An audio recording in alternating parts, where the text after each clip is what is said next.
All right. So we'll be exploring Log4J API in these tutorials now. So what I'm gonna do right now, I'll be generating logs in three ways, right? One will be the console-based logs, right? So console, as in the way you do system out println, right? So it will be printed on your console. The second way, I'll be generating in some files, right? Files would be the extension with .log file, right? And finally, I'll be adding one interesting topic over here. So how to mail these logs as well. So there are some appenders available with Log4j where we can send the logs. We can implement those appenders and it will actually gonna send out as an email, right? So what I'm trying to say over here, let's say this is a project. If I just run this over here, so what it will gonna do, the very first thing you can see these the debug info, these are the log levels and these are being generated over here, right? And you just saw that this response, it appeared just after few seconds after it all these three lines got executed.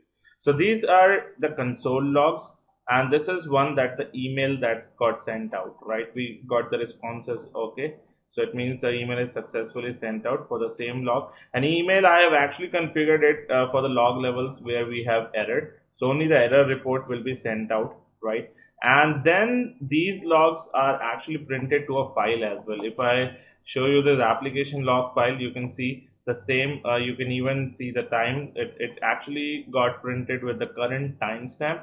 And if I now navigate to my inbox, you're gonna see over here I just got an email, and if I open this email, it says that the error in project, and the error logs are only printed over here. So if you see, these are the error logs. Only the error logs are being printed. The same error log are being sent as an email to following email IDs, right? So you can add more than one people as well while sending out emails. So this is what we're gonna take a look how we can actually configure all these things, right? We'll first gonna start with the console level, then file level, and then the mail. How we can email the logs as well using the Log4j API. All right. Now what I'll do, I'm gonna create a new Java project and let's say give it a name as Log4j project, right? You can give any name to the Java project, and I'll be adding some of the APIs, some of the jar files, that is log4j, right? This will help in generating logs, and one of the Java mail API, this will help us in sending out emails, right? These are the two jars that you would be needing, right? Another thing I would be needing is the XML file, a log4j XML file with all the configuration.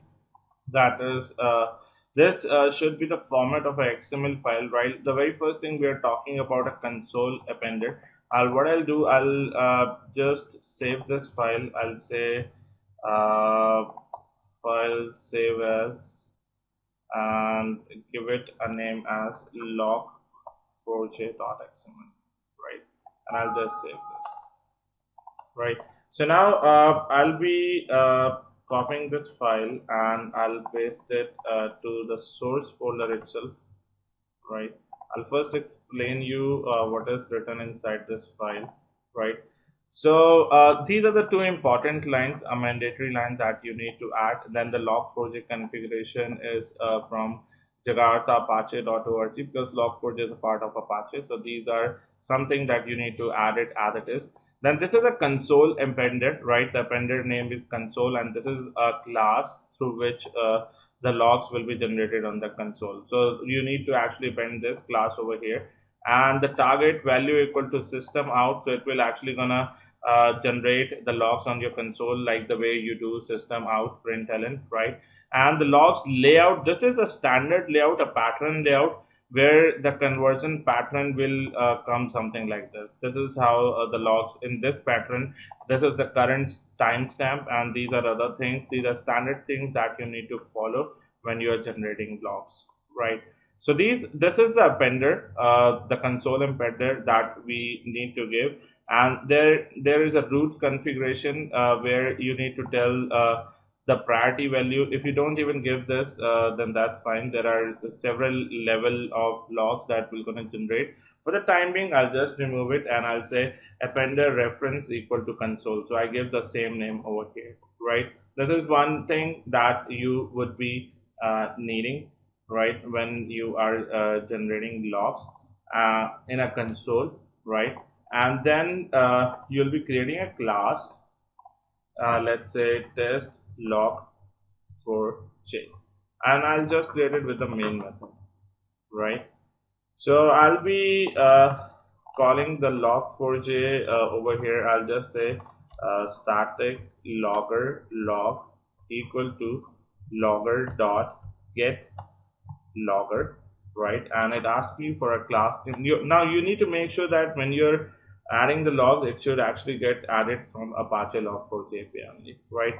And then you give this class name and say test this dot class. That's it, right? Now when you say you're now gonna get a lot of log levels. When you say log dot, you can even add the debug logs. So let's say this is a debug log, right? You can add information like info.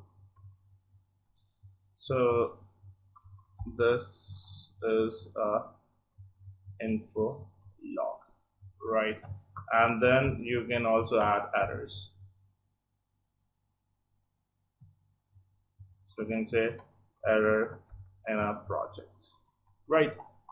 And when you save this, when you run it, you're gonna see that the console logs are being printed like this way, right? So this is how we can add the console logs. And I was talking about this priority value, right? So we have actually removed it. If I again bring it back, and if I say the debug is the lowest level of priority. If you say debug, then everything else will be executed over here. Any level above debug will be executed. So the lowest level in the priority is debug. If you say error, so error comes above debug and info. So if I give error over here and if I run it, then only the error logs will be executed, right? So then this depends on you if you want to define the priority over here or not. So this, what I'll do, I'll comment it out for the time being, so that if you want to try and playing around this priority, you can do that as well, right? Now let's come back over here. So now the logs are being generated over here. Now what I want to do, I want to add a new file over here, right? And give it a name as, let's say, log4j.log, right? So I'll be adding, I want to add these logs over here in a separate file. So in order to do that, I need another appender, that is a file appender. So I'll be taking the file appender from here. This is the file appender, right?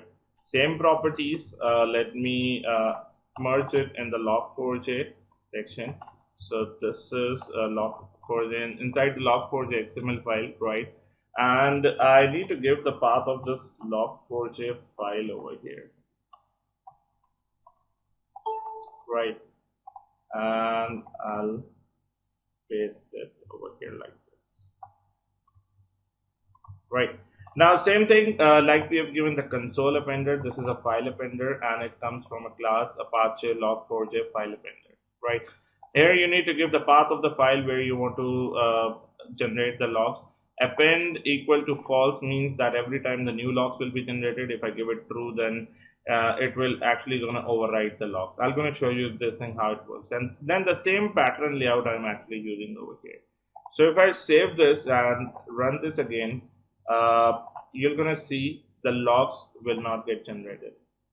Why the logs are not generated yet? Because we need to give the appender reference over here. So the another appender reference we're gonna give is file appender now. So we have given two appenders, so the logs will be generated on the console as well as on the log file. So it has not yet generated it. Maybe I have done something wrong, or let's see.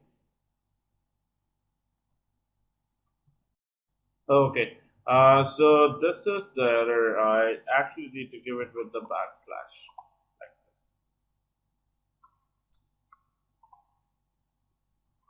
right? So this is basically the error we have actually faced, right? Okay, so this has to be, this is not a backslash, this is basically a forward slash that we need to use, right? So we need not to give the path in backslash. So we need to give it actually in the forward slash. So let us see if it generates the error this time or not.